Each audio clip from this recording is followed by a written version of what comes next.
What is up, Omni athletes? Today's episode of Omni Athlete is brought to you by Wild Zora Foods. So, if you are an athlete who believes in training the entire athletic life cycle, training, performance, recovery, and transition, and you look at sport through that lens of body, mind, and spirit like we do, because you're here to elevate your state of consciousness and global consciousness through sport, then you know how you fuel your body affects every single cell in your body and every single ounce of energy in your being. So we're not just talking about the physical being, we're talking about the mental and emotional and spiritual bodies too.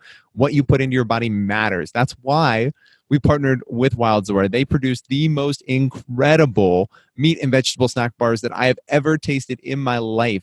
All that is in these bars, it's absolutely incredible, is organic free-range meat and organic vegetables, right? Organic grass-fed free-range meat and vegetables. That's it. There's no added sugar. There's no added preservatives. The sugar in it is from the vegetables and the dates that they actually put in the bars. They're made in our backyard here in Loveland, Colorado. The founders, Josh and Zora, absolutely rock. We love these guys. It's an incredibly authentic partnership because we actually use the products. Heidi and I love their bars. You can routinely see me walking around Fort Collins with a stack of Wild Zora bars in my backpack. In fact, I'm out right now. So as soon as I get done right here recording this, I'm probably going to go get some and make sure that they're back in my backpack. For the month of April, Wild Zora is offering the entire Omni athlete community 30% off any product that they offer. At checkout, just put in the code TEAMOMNI30, 30% off everything. And any of you athletes out there who are not meat lovers, maybe you're feeling yourself completely vegetarian, or maybe you're just not a huge fan of meat as an in-between snack on the go for your fuel, they also have vegetarian options for you too. They've got meals to go and just an entire range of products that serve you and that serve the entire athletic life cycle, whether you're a meatitarian, vegetarian, or something in between. So go check them out, wildzora.com. At checkout, put in the code TEAMOMNI30 and you can get 30% off anything, everything. Check it out. We love these guys. We want to see you support them because they're supporting us and support the mission of Omni Athlete, which is to bring higher consciousness into sport. Now, let's dive into today's episode of Omni Athlete. Hi, everyone. Welcome to another episode of Omni Athlete. You believe that you can be more, and so do we. We created this show and company to do it with you by empowering your performance with the wisdom and techniques of the world's highest achieving body, mind, and spirit competitors. Okay, so today's guest is a former long jumper who transformed herself from a walk-on college athlete into a 5-time U.S. champion, 5-time World Championship team member, and a 2-time Olympian who was also inducted into the Cal Athletic Hall of Fame in 2014. By harnessing her desire for growth, love of competition, physical strength, and the power of a focused mind, she evolved into a Nike-sponsored athlete who was ranked in the top 10 of the world for 4 years. Now, as a coach, she works to help young athletes cultivate their body-mind awareness so they can discover the inner and outer balance that is critical for their success. It's my pleasure to introduce to Omni Athlete, Grace Upshaw Tyler. Welcome to the show, Grace. Hi, thanks for having me.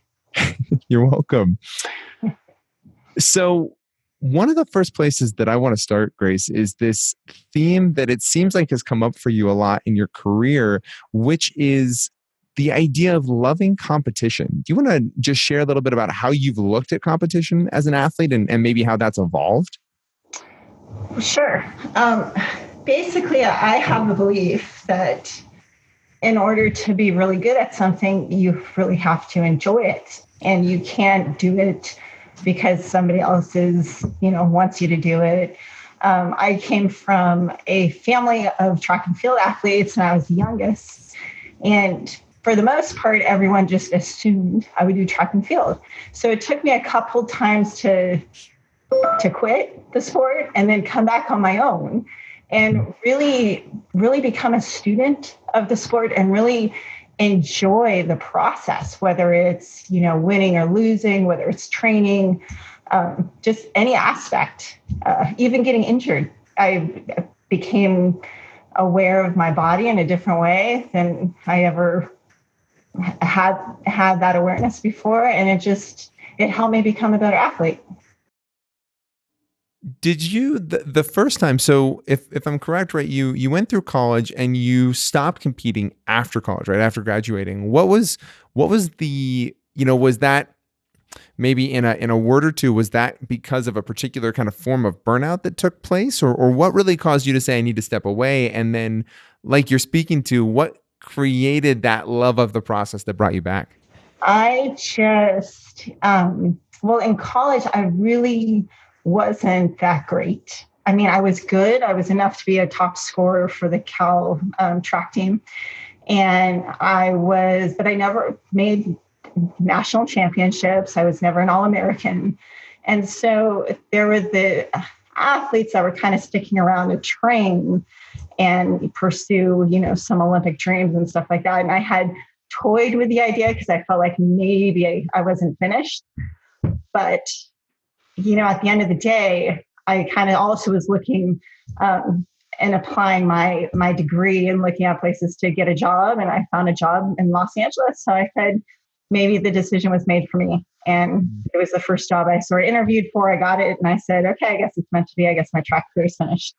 Then what brought you back into the sport? So what brought me back is my sister, Joy. She is the oldest and I'm the youngest. And Joy is really the most enthusiastic track and field, I would say fan, but she's not just a fan because she's a Masters world record holder. I mean, she really just loves track and field, and she introduces the sport to kids at a young age. And I mean, she's always been such a believer in my ability and my siblings' ability and all the nieces and nephews and her kids, so she is just 100% go track. So she convinced me to give it another try. And so when I moved back up to where they were living at the time, I think it was Redwood City, she told me about this great coach, Edric Florial. And she's like, he's a great coach. He's a new coach at Stanford. You should just talk to him.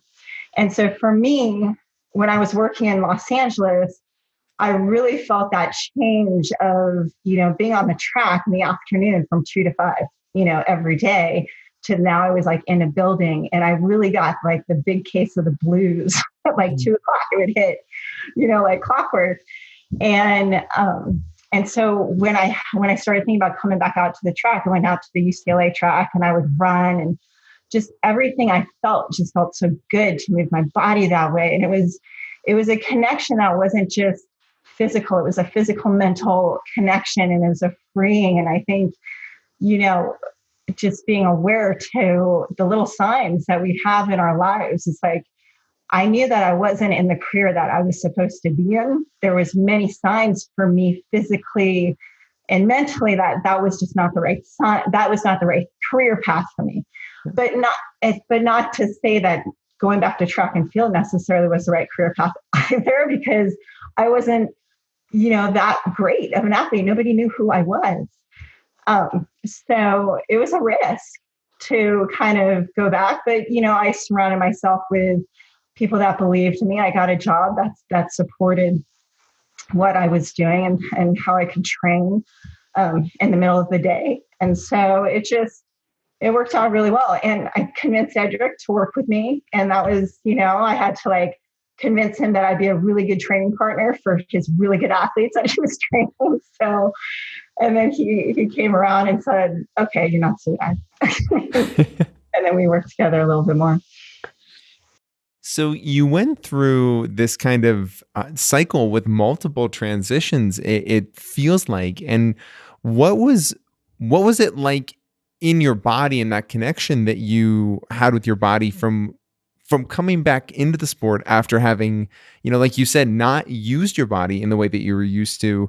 It was freeing, but what else did that feel like coming back into it with the kind of, I want to do this versus that sense of maybe obligation or something that you had to do? It's hard to say exactly, but it just felt right. It just felt like I was doing something my body was meant to be doing, and understanding. I always had a fascination with movement. I did a lot of dance growing up, and even when I was a freshman, I started at the University of Oregon as a walk-on.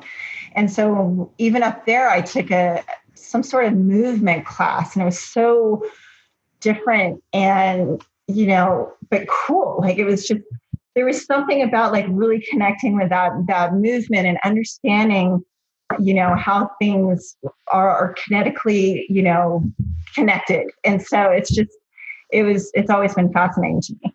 And so I think going from being at a desk job and taking myself back out in the, on the track, breathing the fresh air, pushing my body, it felt like it felt like the right thing that I needed to be doing. And it felt very liberating. Did you feel that in the way that your body responded to the training? Like, was there, so you go through this evolution, right? Where you weren't at the competitive level in college that you ended up being at as a professional. So do you think your body responded to that sense of freedom in a different way than it did during college? I think so, because, when you're in a team aspect or you're in a team environment, it's hard not to feed off your teammates and who you're training with. And, making this decision to kind of go on my own and knowing that it was kind of a risk really put me into my personal journey. And that, I didn't have to explain it to anybody why I was doing it. I set it up. Nobody was sponsoring me. Nobody was, paying my way. I was supporting myself, and I just was curious, and I just was taking the path that I wanted to take and just see what happened. So I think for me, that transition of, being part of a team, making sure you're scoring the points, making sure, just going from that team mindset to more of an individual mindset was the real difference.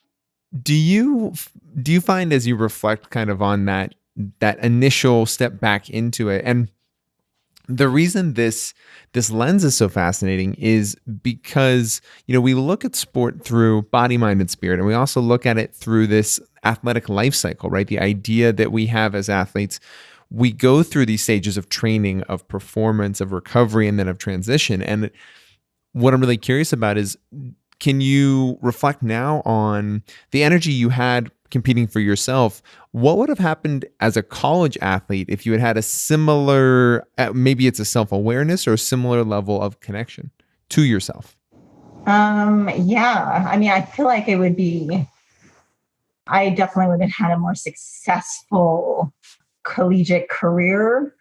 And I think going from a walk-on to always trying to prove myself a little bit, every year and asking for a little bit more scholarship each year, all that stuff. I feel like those college years are so critical in really shaping an athlete as a character. You're learning so much. You're so young.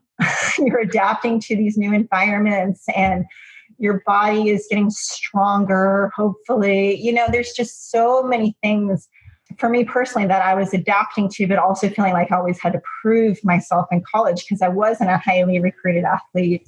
And, I was sort of overlooked a lot of times in terms of, what I was capable of doing.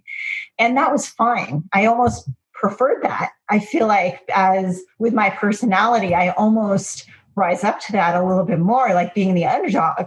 And, it's funny how it shifted in my career towards the end. Then I was one of the top athletes that people were trying to beat. I'm like, okay, I gotta adjust, because this is a totally different mindset, that you have to be aware of and stuff. So what did that adjustment look like for you? That adjustment looked a lot like, when I was training to make that first Olympic team, that's when I really found my journey started with yoga. And so I would do 1 day a week of yoga, 1 to 2 days. And I found this teacher that was incredible in the Palo Alto area. Her name's Rebecca Snowball.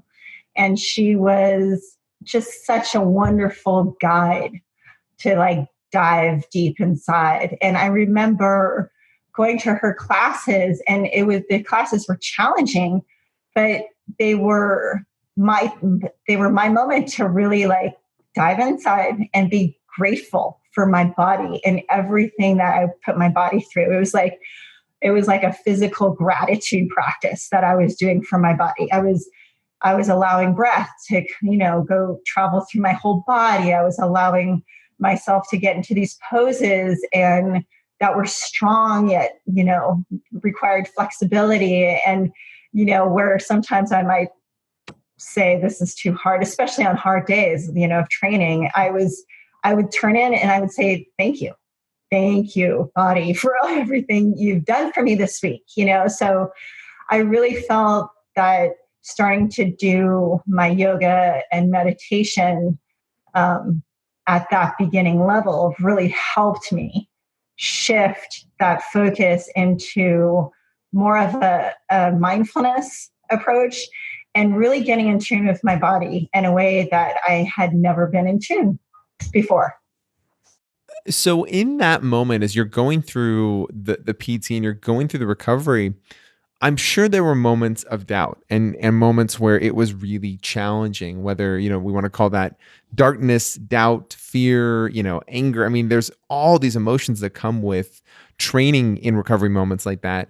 What did you do? Number one, can you reflect on, any moments where it was that those feelings became really powerful? And number two, what did you do in those moments to stay on the path? So I remember being waking up just in pain and knowing I had to go to like a 6 a.m. appointment or 6 a.m. weights or something like that, and from after my surgery and stuff. And, anybody with a joint surgery or any injury for that matter, but especially somehow the knee, when it's cold, it you feel it. You can feel it in your joints, especially if they've been injured. And so I remember getting out of the car and just being in so much pain, walking from the car to the weight room and then counting my steps. I was like, okay, I can do this, just self-talk and counting the steps, how it's in pain.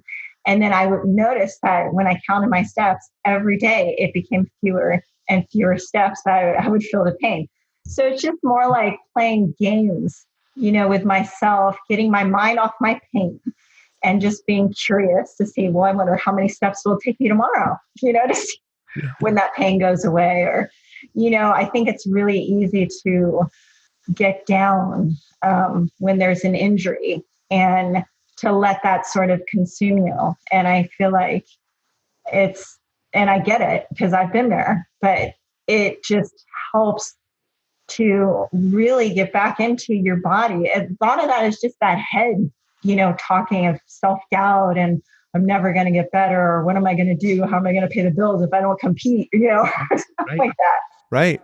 So what's so interesting too is we associate, and I'll say we kind of almost from this maybe more Western perspective around sport, but pain, right? We think so often about pain as this physical, it's not just a sensation, but we associate it with our body. Yet what you just said is so true, right?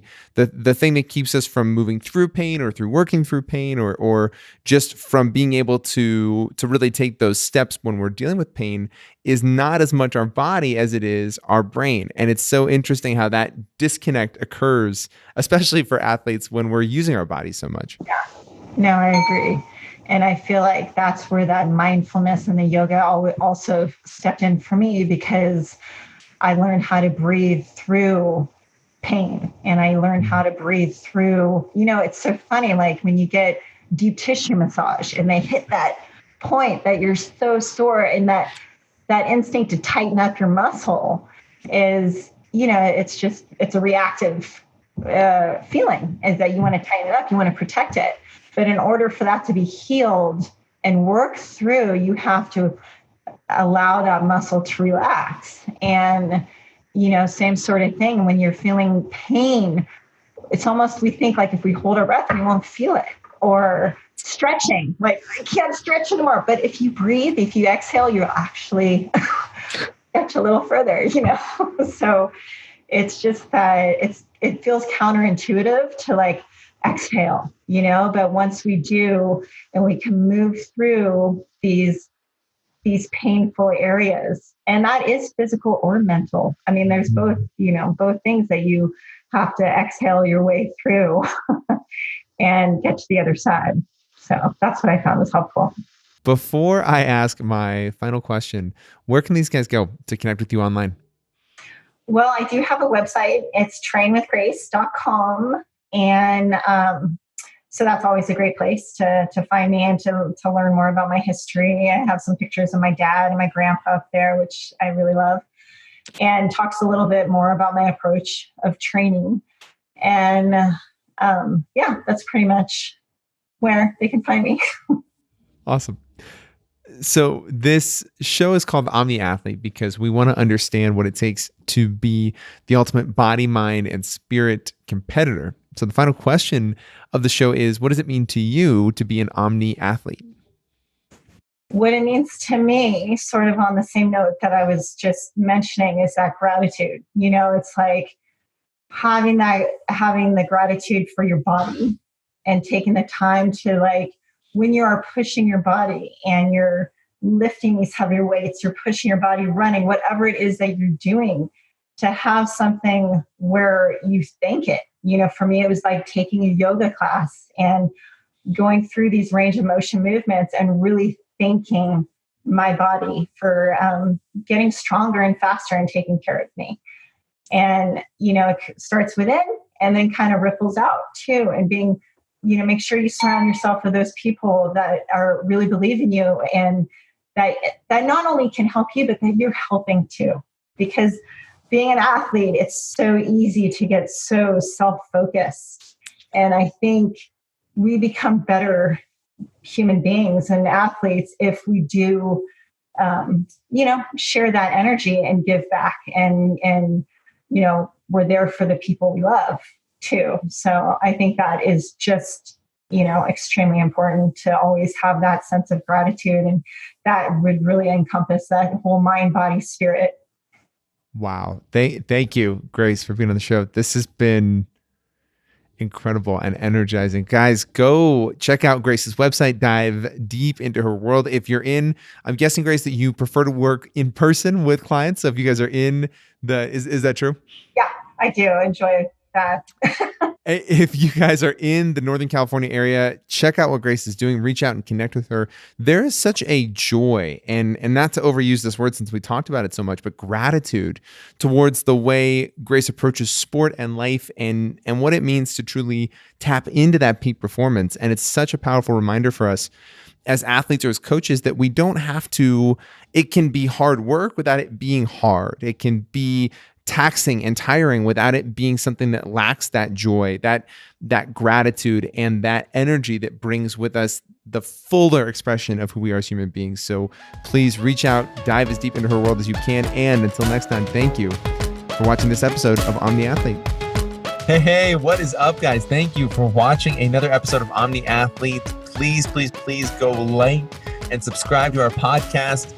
That is our goal right now, is just to build this community as big as we possibly can, and we need your help to do it. So like and subscribe, share our content, guys. If this content adds any value to your world, that helps you perform, connect, go deeper, go wider, whatever it is that it does for you, if it provides value, all we ask is that you share our content and help grow this community. We can't accomplish our goal of elevating global consciousness through sport without you. You are an integral part of this mission and this purpose, and we need your help. So please go like, subscribe, and share our content, and continue to help us build and grow this community that is truly motivated to not just elevate consciousness, but elevate and shift the very culture of sport so that we can truly experience the athletic experience in a brand new and energizing way for so many people, guys. So thank you, and please like and subscribe. Until next time.